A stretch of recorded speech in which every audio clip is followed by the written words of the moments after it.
Subscribe کریں۔ تو چلیے ہم شروع کرتے ہیں لیٹر کی تقسیم۔ تلفظ کے اعتبار سے لیٹر کی دو قسمیں ہیں، واول یعنی حروف علت اور کنسوننٹ یعنی حروف صحیح۔ انگریزی میں واولز میں زیر زبر کی اور پیش کی طرح یہ کام کرتا۔ انگریزی کا کوئی بھی لفظ اس کے بغیر نہیں بنتا۔ واول 5 ہیں، اے ای آئی او یو، باقی تمام حروف کنسوننٹ کہلاتے ہیں۔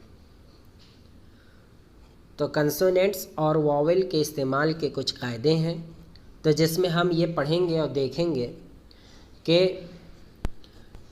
وہ قاعدوں کی تفصیل، ان سارے قاعدوں کی تفصیل کیا ہے۔ جس لفظ کا پہلا حرف واول میں سے کوئی ایک ہو اور اس کا تلفظ بھی واول ہی کی آواز سے ہو تو اس سے پہلے ایک، کوئی یا کسی کا ترجمہ کرنے کے لیے عین کا استعمال کیا جاتا ہے۔